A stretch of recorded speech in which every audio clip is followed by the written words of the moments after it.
Jean-François Moulin est l'ancien directeur Supply Chain de L'Oréal. En tant qu'expert au sein de l'association France Supply Chain, il a présenté les enjeux actuels de l'agilité des chaînes d'approvisionnement lors de la 2e édition de notre convention annuelle.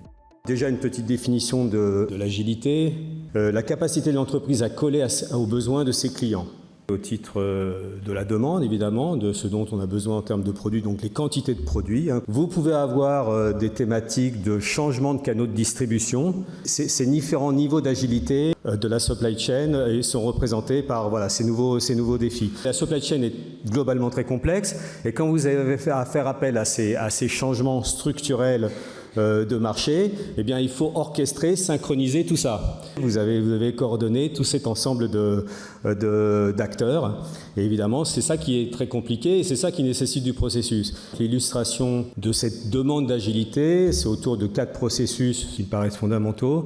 C'est l'anticipation, la segmentation, la collaboration et on a parlé tout à l'heure, la gestion des risques aussi évidemment. Alors le processus S&OP sur la partie anticipation, c'est un processus clé. Sales Operation Planning, ou on dit souvent en France plan industriel et commercial, c'est la construction de votre planification et ça se décline avec un plan de demande, une prévision des ventes, un plan de supply, donc de la capacité à faire face à la demande avec l'écosystème notamment des fournisseurs, et le production planning, donc les plans de production, etc.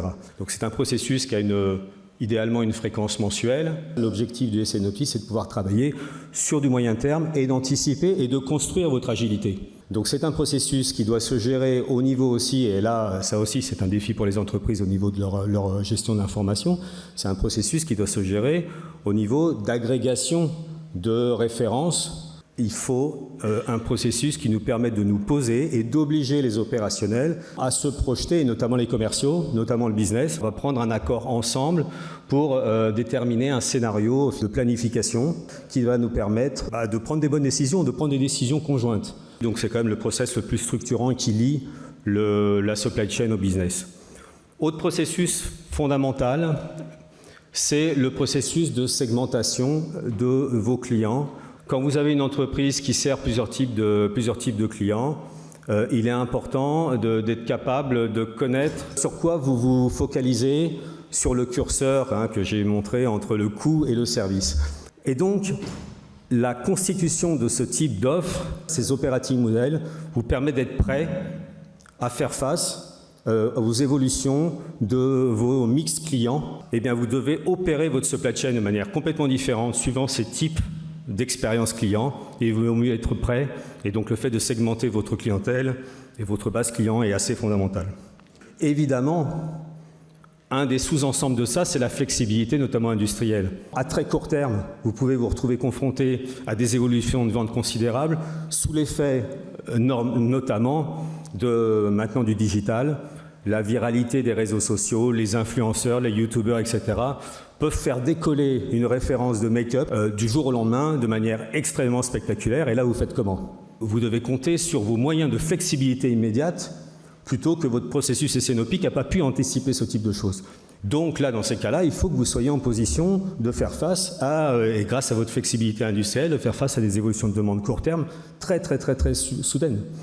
Donc la flexibilité industrielle et logistique, dans ces cas-là, elle se construit aussi. C'est un sous-processus en quelque sorte, à travers la fréquence de production, à travers ce qu'on appelle à France Supply Chain le batch of one, être capable de se dire, au lieu de faire des gros batchs de production, faire des petits batchs de production, être capable de changer très rapidement vos formats sur des lignes de production, d'être capable de propager les informations de demande extrêmement rapidement dans la supply chain et chez vos fournisseurs, par exemple. La supply chain étendue. Tout à l'heure, je vous ai fait un schéma de supply chain, en voilà un autre et un autre qui introduit l'ensemble des acteurs au-delà même du périmètre de l'entreprise. Tout ça doit être orchestré. Donc gérer l'agilité, c'est gérer aussi cette chaîne étendue. C'est un processus. Et moi qui travaille actuellement avec des petites entreprises, un des problèmes qu'ils ont, c'est la visibilité. C'est la prévision. Et donc, construire cette visibilité, c'est-à-dire partager de l'information avec ses prestataires, avec ses fournisseurs, c'est aussi quelque chose qui doit se construire. Dernier sujet, les risques. Il faut être prêt. Vous devez avoir un business recovery plan qui soit construit, documenté, testé. Construire le multisourcing, c'est pareil, c'est pas quelque chose qui est forcément spontané. Alors l'interopérabilité, ça veut dire vous avez des entrepôts, vous avez des usines qui savent aussi opérer des produits qui étaient habituellement faits dans une autre usine ou dans une autre géographie.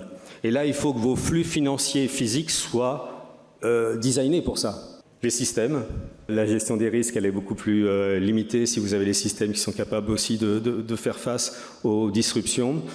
Et les données, harmonisation des données, on n'insistera jamais assez. Vous ne pouvez pas vous mettre dans une situation de backup au niveau d'une supply chain si vous n'avez pas les données qui sont harmonisées. Voilà ce que je voulais vous dire. Effectivement, les processus et l'agilité, ça va de pair, ça va ensemble.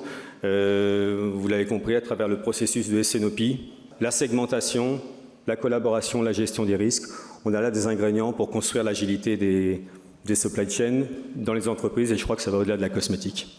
Merci à vous.